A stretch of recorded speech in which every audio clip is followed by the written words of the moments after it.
Bismillahir Rahmanir Rahim. Tonight is the 8th Taraweeh, and I will present the summary of the 8th night of Ramadan, the recitation we will do in the 8th night. Today's manzil, we will recite inshallah Suratul Anfal, complete surah, and Surah Tawbah, first 93 verses. And inshallah, by the grace of Allah subhanahu wa ta'ala, we will complete 10th juz of the Holy Quran tonight, inshallah. In Surah Al-Anfal, Allah subhanahu wa ta'ala mentioned in this surah, it was revealed in the month of Ramadan, shortly after the Ghazwa Badr, which took place in the 17th of Ramadan. And in the first raku, Allah subhanahu wa ta'ala explained the qualities of the believers. إنما المؤمنون الذين إذا ذكر الله وجلت قلوبهم وإذا تليت عليهم آياته زادتهم إيمانا وعلى ربهم يتوكلون الذين يقيمون الصلاة ومما رزقناهم ينفقون أولئك هم المؤمنون حقا لهم درجات عند ربهم ومغفرة ورزق كريم. That those the believers are those who, when Allah's name is mentioned in front of them, then their hearts shaken, they fear of Allah, and when Allah's verses are recited before them, it increases their iman, and they put their trust on their Lord. وَعَلَىٰ رَبِّهِمْ يَتَوَكَّلُونَ. And they do establish prayer, and they give from the provision which Allah has provided them. These are the true believers, and there will be darajat, there will be rewards for them, and there will be forgiveness from Allah subhanahu wa ta'ala, wa rizqun kareem, and honored and respectful provision Allah will provide them. These are the qualities we need to adopt. And in the another raku, Allah subhanahu wa ta'ala mentioned about the obedience of Allah subhanahu wa ta'ala and the obedience of the Prophet sallallahu alaihi wasallam, which is very important. That deen is all about following Allah and His Messenger, and we should always try our best to follow Allah and His Messenger. Ya ayyuhalladhina amanu atiullaha wa rasulah. So this is the basic instruction given to us as a Muslim. In practical life, the Prophet ﷺ also said that whenever we have any matter, we should consult Allah, we should consult His Messenger. And the Prophet ﷺ said that I am leaving behind you two things. If you will follow, you will never go astray. You will never go away from the right path. And these are Kitabullah wa Sunnatu Rasulihi, Allah's book, Quran, and His Prophet's Sunnah and His Ahadith. In the same raku, Allah subhanahu wa ta'ala mentioned, La ayyuhalladhina amanu la takhunu Allah wa rasul wa takhunu amanatikum wa antum ta'lamun. Do not be dishonest with Allah and His Messenger. Do not show dishonesty in your amanat. Whenever something is with you as a amana, as a trust, you have to fulfill your responsibility. Honesty is part of our iman, and the Prophet ﷺ said that dishonesty is a sign of hypocrisy. And then Allah subhanahu wa ta'ala says in verse number 28, وَعْلَمُوا أَنَّمَا أَمْوَالُكُمْ وَأَوْلَادُكُمْ فِتْنَةٌ. Be aware that your wealth and your children are a test from your Lord. So fitna mean test. It is Allah subhanahu wa ta'ala whenever gives us a wealth, children, this is amana from Allah subhanahu wa ta'ala. Fitna is not in a negative sense. Normally people think that wealth is in a negative way, or children in a worldly point of view in a negative way. This is not true. These are the trust of Allah subhanahu wa ta'ala. It's amana. It's actually blessing of Allah subhanahu wa ta'ala. Even from wealth we can give charity, we can spend on poor and needy, we can get closer to Allah subhanahu wa ta'ala. Children in the same way.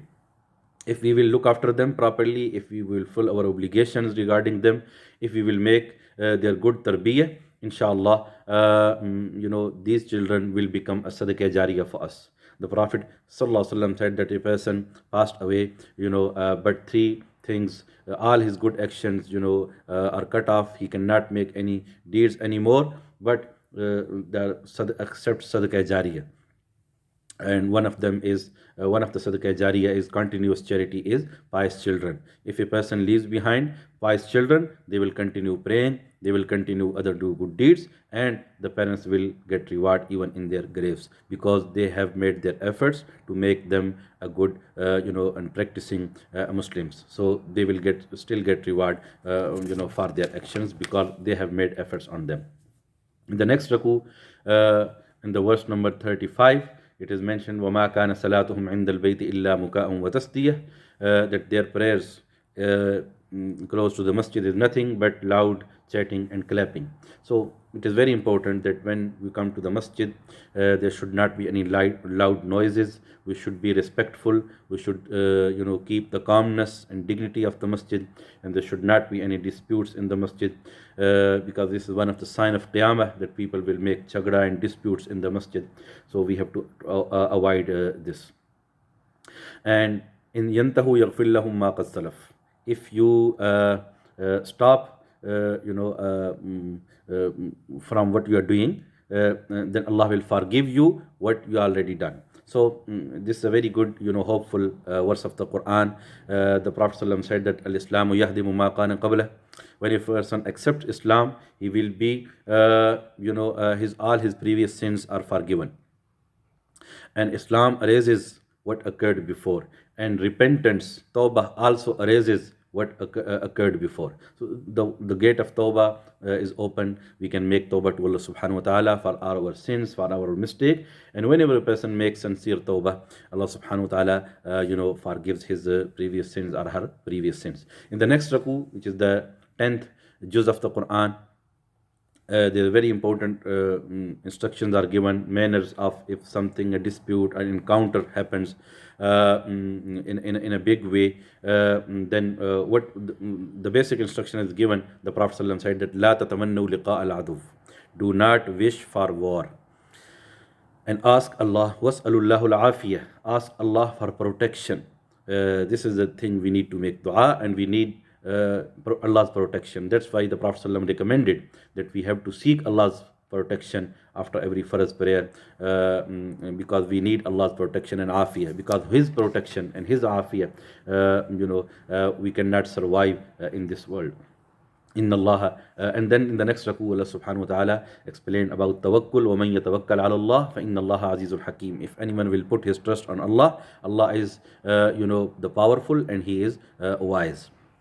Inna Allah laysa bizallamin lil abid. Allah does not do injustice with His servants. Allah is always merciful. He never does injustice with His servants. The Prophet ﷺ said in a Hadith Qudsi that Allah subhanahu wa ta'ala says, Ya ibadi, inni harramtu zulma ala nafsi wa ja'altuhu baynakum muharrima fala tuzalimu.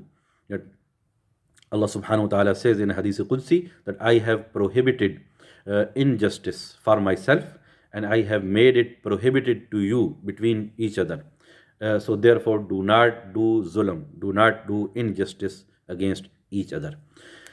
In the last part of this surah, it is mentioned the qualities which we need to adopt, and it should be iman and amal salih.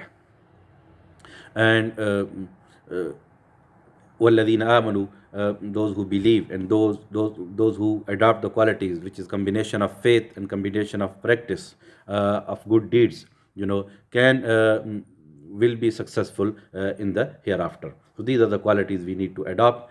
The next surah is Surah At-Tawbah. Another name for this surah is Surah Bara'at. Bara'atun min Allahi wa Rasulihi. This is the surah of the Quran which does not contain the starting verse Bismillahir Rahmanir Rahim. And there are many reasons are given, and the authentic reason is that because the Prophet ﷺ did not advise us, did not instructed his companions to write Bismillah before this surah, and the companions followed that instruction. They did not write Bismillah before this surah, and the people, Tabi'een, Taba Tabi'een, followed that pattern, and this is the reason there is no Bismillah written in front of this surah.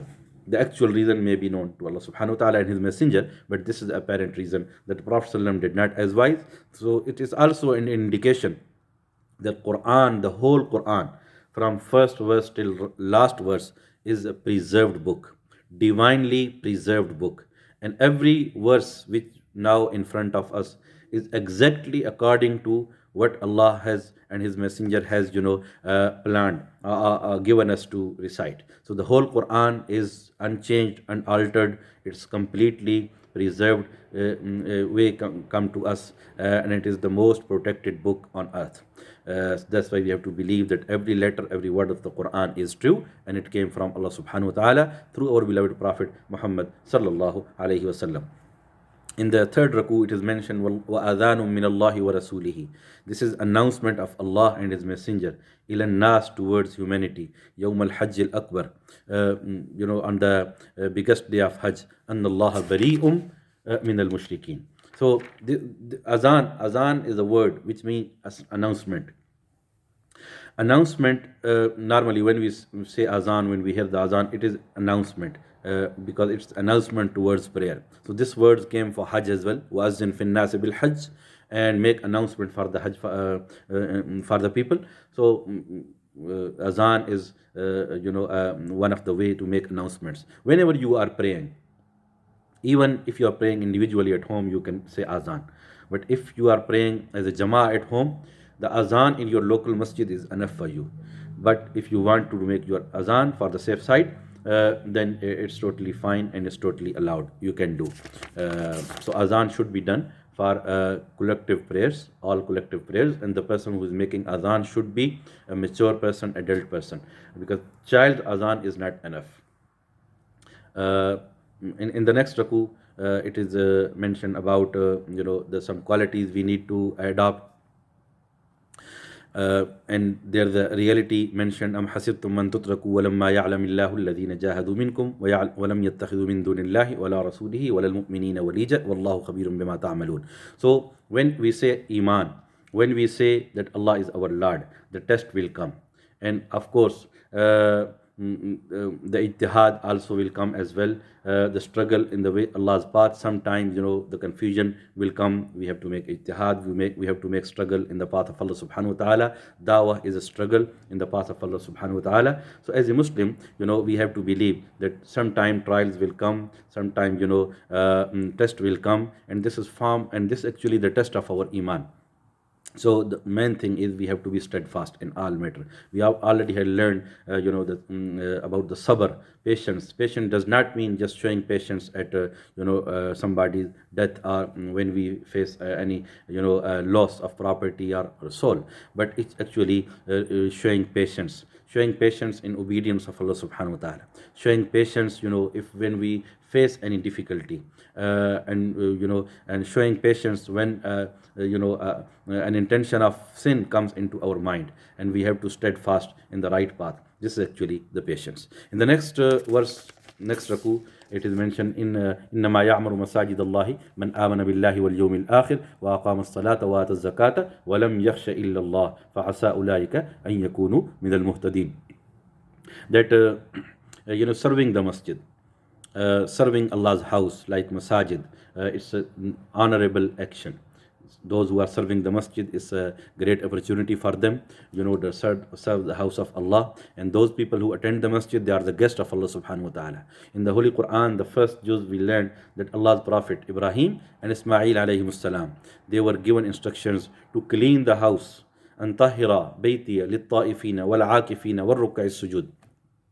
They should clean the house for the people who make tawaf, for the people who sit itikaf, and for the people who make sujood, who make prayers. So cleaning the house of Allah, maintaining the house of Allah is a great honor. It's a great responsibility. So we have to fulfill it for the sake of Allah subhanahu wa ta'ala. Sometimes we have this kind of responsibilities, or we want this kind of responsibilities, but just out of just an authority in the masjid. If the intention is just to make an authority in the masjid and not for the sake of Allah subhanahu wa ta'ala, the whole service may be useless. You will not get reward from Allah subhanahu wa ta'ala. Whenever we serve the masjid, it should be done only for the sake of Allah subhanahu wa ta'ala. And it should be based on fairness. إذا رأيتم الرجل يعتاد إلى المساجد فاشهدوا له بالإيمان. There's another sign that when a person serves the masjid, when a person comes to the masjid, when a person attends the masjid regularly, it is a sign of his faith. So we have to make decisions on apparent things. So we have to make witness, you have to become witness that he is a believer. So coming to the masjid is a sign of iman. We all have to try our best to come to the masjid regularly whenever we can. Unless there's a shari uzr, there's a valid reason for excuses, we should bring our children to the masjid. We have to make them familiar in the masjid. I normally give a very good advice to all the parents who have children.